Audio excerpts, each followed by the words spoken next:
I thought my world was perfect. I really did. A loving wife, a beautiful home, a life I'd carefully built. And then it all shattered with a single text message I was never supposed to see. She left her phone on the kitchen counter.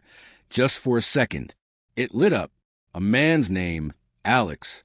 The message was not innocent. My heart just stopped. My first instinct was to scream, to throw the phone against the wall, and demand answers right then and there. But as I stared at the screen, this weird, chilling calm washed over me. Yelling would just give her a chance to lie, to twist things, to play the victim. I wasn't going to give her that power. Instead of blowing up, I decided to play her game, but on my terms. This is how I untangled my cheating wife's web of lies and got my own kind of justice in 8 methodical steps. Now, before we get into it, I have to be crystal clear. This is my story. The path I took was an emotional and legal minefield. If you ever find yourself in this kind of darkness, your first call should be to a lawyer. Your second should be to protect yourself. My fight began the moment I chose to battle with facts, not with rage.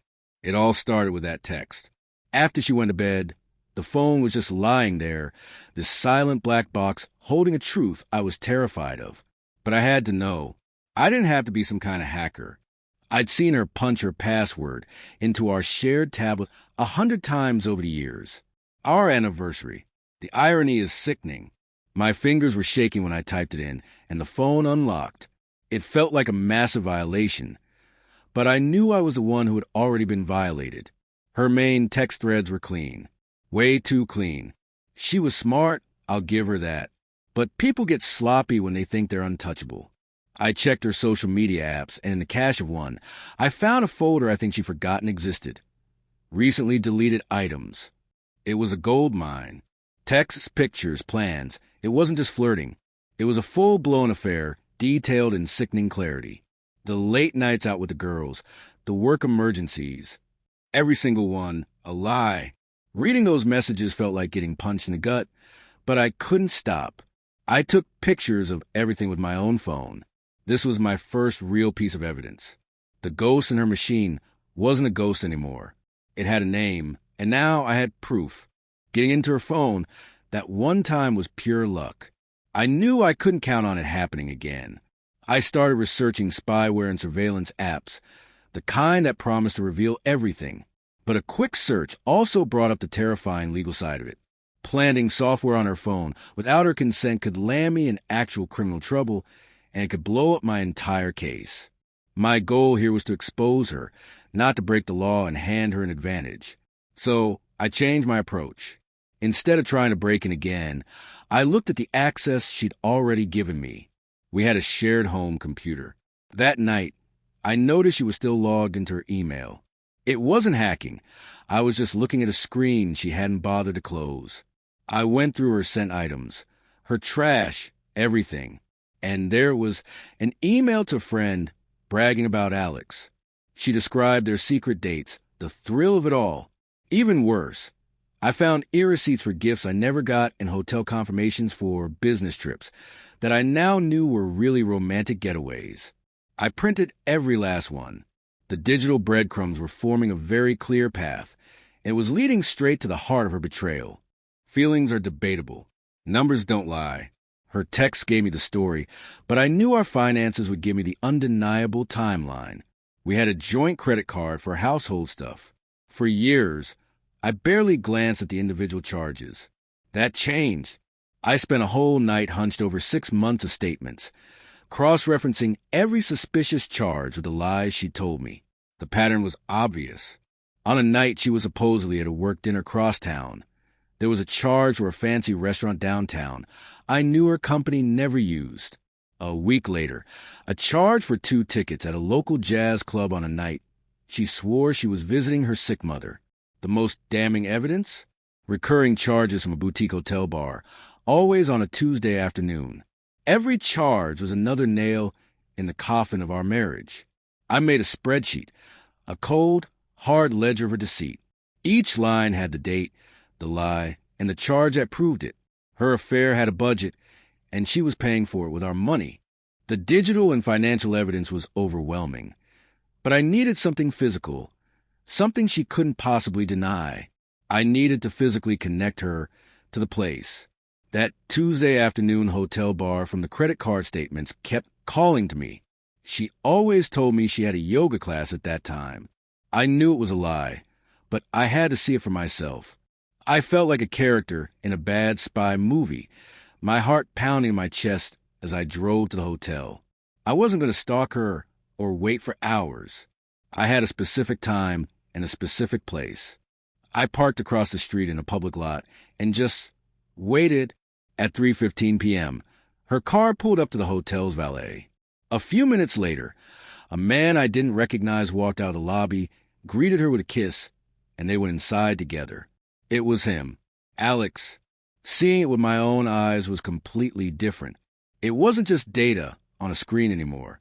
It was real. I took a few pictures with my phone from a distance. Blurry, but the cars and the people were clear enough. The betrayal was now in high resolution. Seeing them together was the moment it all became real. The anger and hurt were just overwhelming. What would you have done? Confronted them right there, or stuck to the plan? Let me know in the comments. I had his face and a first name, Alex. In today's world, that's pretty much all you need. A little digging on social media, cross-referencing his name with the places from her texts, and I found him. His profile was public, and my stomach dropped all over again. He was married, a smiling wife, 2 happy-looking kids, plastered all over his page. He was selling the same perfect family lie that my wife and I were. The hypocrisy was just staggering. They weren't just betraying me. They were betraying his entire family, too. I screenshotted everything, his profile, his wife's name, their family pictures. This wasn't about getting revenge on him. It was about understanding the full scope of the deception. My wife wasn't just having an affair. She was actively participating in the destruction of another family. That detail was critical. It showed a pattern of recklessness and a complete disregard for anyone but themselves. The profile of the man she was risking it all for was complete. He was a fraud, just like her, with a folder overflowing with evidence, texts, emails, bank statements, and photos. I knew my next move couldn't be personal. It had to be professional. I wasn't just a heartbroken husband anymore. I was a man preparing for the fight of his life. I booked a consultation with the best divorce attorney I could find. I laid everything out for her, every piece of evidence organized in a binder. She was calm, professional, and methodical. She was straight with me. In our no-fault divorce state, the cheating itself wouldn't drastically change the final division of assets. However, she confirmed my evidence was far from useless. It was leverage. It proved a consistent pattern of lies. The financial records showing she spent marital funds on the affair could be used to argue for me to get a larger share of the assets. And most importantly, all this proof would completely shut down any attempt she might make to paint me as the bad guy or drag my name through the mud. For the first time in months, I felt a surge of power. I finally had a strategy. The day finally came. There was no yelling, no dramatic scene. My lawyer had warned me that those revenge fantasies often backfire, legally. My revenge would be cold, quiet, and final. I asked her to sit down, telling her we needed to talk. She looked bored, probably thinking it was just another one of my speeches about wanting to spend more quality time together. She started with her script. She felt distant. She needed space. She wasn't sure she loved me anymore. I just let her talk, letting her lies hang in the air between us. When she was finally done, I didn't say a word. I just slid a folder across the table, the one my lawyer and I had prepared. On top was a photo of her and Alex kissing outside the hotel. She froze. Her face went white. She opened it to the next page, the credit card statements with the hotel charges highlighted, then the emails, then the screenshots of her deleted messages. Page after page of her betrayal, laid out in perfect chronological order. She started to stammer, to cry, to deny, but there was nothing to deny. It was all there. The trap wasn't a big public spectacle. It was a quiet room where she was forced to face the one person she couldn't lie to anymore, herself.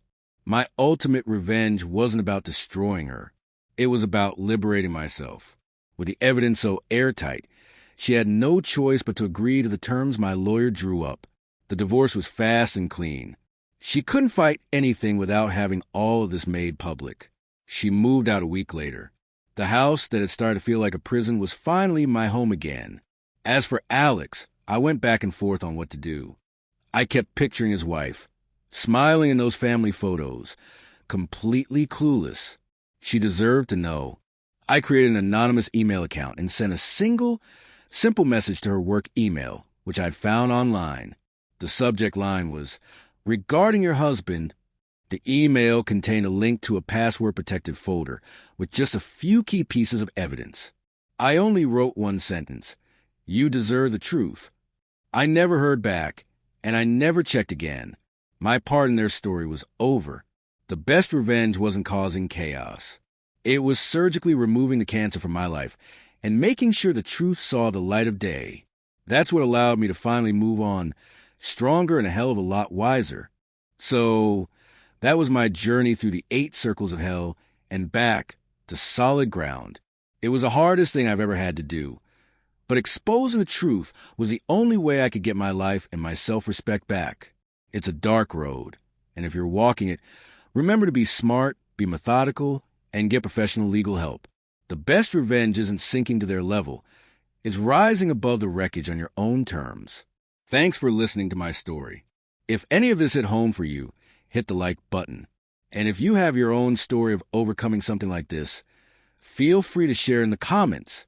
Subscribe for more stories about navigating life's biggest challenges.